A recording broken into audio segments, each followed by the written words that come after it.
Sabe, quando a gente pensa em Charles Darwin, na primeira imagem que vem na cabeça é, claro, a do cientista de barba branca, o pai da teoria da evolução.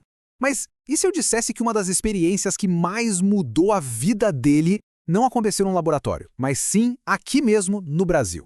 Pois é, hoje a gente vai voltar no tempo, mergulhar nos diários de um jovem Darwin e descobrir como a viagem que moldou a ciência dele também o colocou frente a frente com um país de extremos, um paraíso de vida e um inferno de crueldade. Então a grande questão é essa.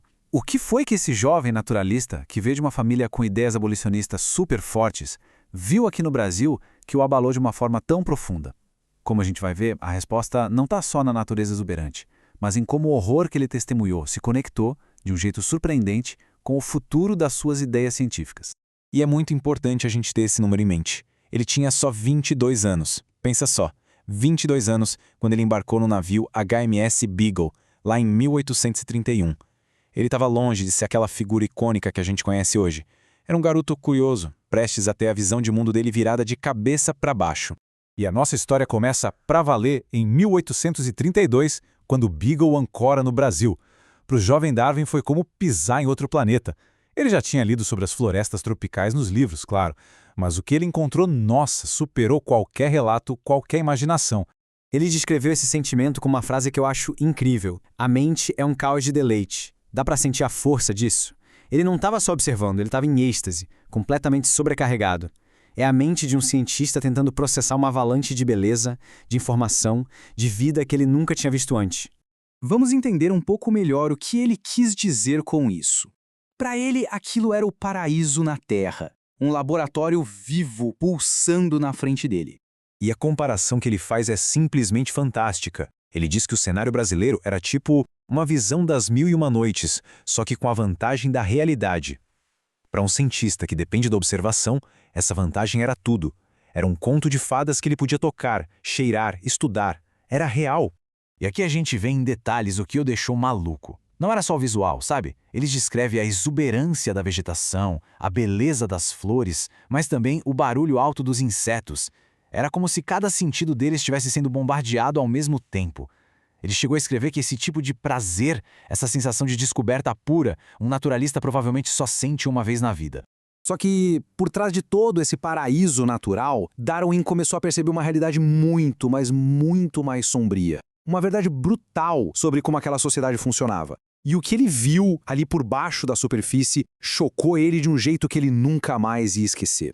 É exatamente aqui que a viagem de Darwin dá uma virada. Porque o Brasil daquela época era uma nação construída sobre a escravidão. E pela primeira vez na vida, ele ia ter que encarar a brutalidade desse sistema assim, cara a cara. No diário dele, ele conta uma cena que o deixou estarrecido. Um fazendeiro ameaçava separar famílias de pessoas escravizadas, vendendo pais, mães e filhos, cada um para um canto. E o que deixou Darwin chocado foi entender por que o fazendeiro não fez isso. Como ele mesmo escreveu, foi o interesse e não qualquer sentimento de compaixão que impediu este ato. Era puro cálculo, frieza, não tinha nada de humanidade ali. Mas não era só a violência física. O que talvez tenha chocado ele ainda mais foi a degradação psicológica. Ele descreve ter visto um homem tão condicionado a ser submisso que ele tinha medo até de se proteger de um golpe. E as palavras que Darwin usa para descrever isso são: nunca esquecerei meu sentimento de surpresa, desgosto e vergonha. A vergonha que ele sentiu era pela humanidade. E essa história que ele conta, nossa, talvez seja a que melhor mostra a desumanização do sistema. Ele relata o caso de uma mulher escravizada que preferiu a morte a ser recapturada. E aí ele reflete sobre a hipocrisia da sociedade. O que numa mulher da Roma antiga seria chamado de nobre amor à liberdade, naquela mulher era visto como obstinação brutal. Essa moral dupla deixou ele transtornado. E horror não se limitava ao que ele via. Era também o que ele ouvia. E não podia fazer nada. A impotência que ele sentiu ao escutar gritos que ele suspeitava serem de tortura o assombrou pelo resto da vida. Ele mesmo escreveu que anos depois qualquer grito que ele ouvia de longe o fazia lembrar daquele momento no Brasil.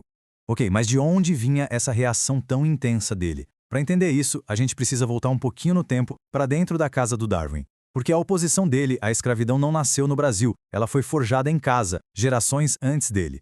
Isso aqui é fascinante. Os dois avós dele eram figuras importantíssimas no movimento abolicionista britânico. O avô paterno, Erasmus Darwin, era um poeta que escrevia obras super críticas ao sistema. Já o avô materno, Josiah Wadsworth, que era um ceramista famoso, criou o que virou praticamente o logotipo do movimento. A imagem de um escravo ajoelhado com a pergunta: "Não sou eu um homem e um irmão?" Darwin cresceu no meio dessa convicção. E essa linha do tempo ajuda a gente a colocar tudo em perspectiva. O movimento abolicionista já era muito forte na Inglaterra bem antes de Darwin nascer. Em 1807, o Império Britânico já tinha proibido o tráfico de escravos.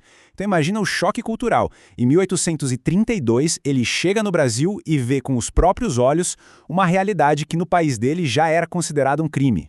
Mas a grande pergunta é, o que Darwin fez com toda essa revolta? A experiência no Brasil não virou só uma memória ruim. Ela se transformou num motor, numa motivação para o trabalho da vida inteira dele. Esse foi o voto que ele fez quando finalmente deixou a costa do Brasil. É uma declaração muito poderosa, cheia de alívio e ao mesmo tempo de repulsa. Ele estava fugindo não só de um lugar, mas de um sistema que ele considerava uma mancha na história da humanidade. E agora, a gente chega na conexão crucial de tudo isso com a ciência dele. Um dos pilares da teoria da evolução é a ideia de ancestralidade comum. E o que isso quer dizer? De forma bem simples. Que todos nós, todos os seres vivos, estamos conectados, como se fôssemos galhos de uma única e gigantesca árvore da vida. E aqui está o ponto-chave. Naquela época, uma das justificativas para a escravidão era a ideia de que as raças humanas eram, na verdade, espécies diferentes, criadas separadamente. E o que a teoria de Darwin faz? Ao provar que todos os seres humanos, sem exceção, têm um ancestral em comum, ela simplesmente destrói a base desse argumento racista. É por isso que muitos historiadores acreditam que essa se tornou a causa sagrada de Darwin: usar a ciência para provar, de uma vez por todas, a unidade da família humana. E a gente termina com essa reflexão. É claro que é impossível provar, mas as evidências sugerem uma conexão muito poderosa. Talvez a imagem daquele jovem de 22 anos, horrorizado com o que viu no Brasil, tenha sido tão fundamental para sua obra quanto os pássaros que ele estudou nas Ilhas Galápagos. Fica a questão: até que ponto a indignação moral de um homem pode ser o combustível para uma das maiores revoluções científicas da história?